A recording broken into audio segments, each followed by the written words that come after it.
একের পর এক দেশ স্বীকৃতি দিচ্ছে ফিলিস্তিনকে, তাতে অবশ্য খুব একটা পরোয়া করছে না ইসরায়েল। বৃহৎ ইসরায়েলের ধারণা নিয়ে আঞ্চলিক বিস্তারের পথেই যেন এগোচ্ছে তারা। এ মাসে আশপাশের 6টি দেশে তারা হামলা করেছে। এখন তুরস্ককে লক্ষ্যবস্তু বানানোর পথে হাঁটছে নেতানিয়াহুর দেশ। ইসরায়েলের প্রধানমন্ত্রী বেনিয়ামিন নেতানিয়াহু আগস্টে এক প্রশ্নের জবাবে বলেছিলেন তিনি বৃহৎ ইসরায়েলে বিশ্বাসী। বৃহৎ ইসরায়েল কট্টর জাতীয়তাবাদী ধারণা। এর অংশে অধিকৃত পশ্চিম তীর, গাজা, লেবাননের কিছু অংশ, সিরিয়া, মিশর ও জর্ডান সহ ব্যাপক ভূখণ্ড। গত কয়েক সপ্তাহে গাজায় ব্যাপক অভিযান চালানোর পাশাপাশি ইসরায়েল অধিকৃত পশ্চিম তীর, লেবানন, সিরিয়া, তিউনিসিয়া, কাতার ও ইয়েমেনে হামলা করেছে। এখন তাদের নিশানায় তুরস্ক।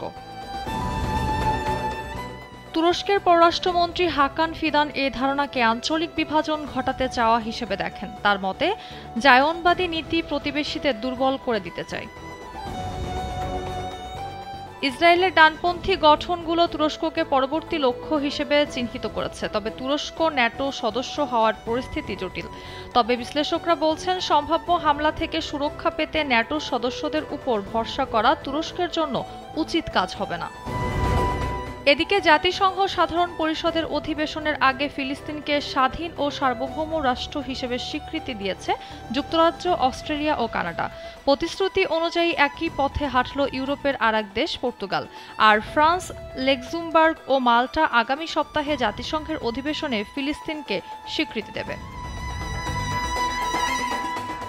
ইসরায়েলের সবচেয়ে বড় মিত্র যুক্তরাষ্ট্রের আপত্তিকে অগ্রাহ্য করে এমন স্বীকৃতি ফিলিস্তিনিদের প্রতি ঐক্য ও সংহতির ক্ষেত্রে একটি বড় বার্তা। তবে যুক্তরাষ্ট্রের সমর্থন পেয়ে স্বেচ্ছাচারী হয়ে ওঠা ইসরায়েলকে এতে কতটা থামানো যাবে তা নিয়ে সন্দেহ আছে। মৌসুমী মৌ, নাগরিক।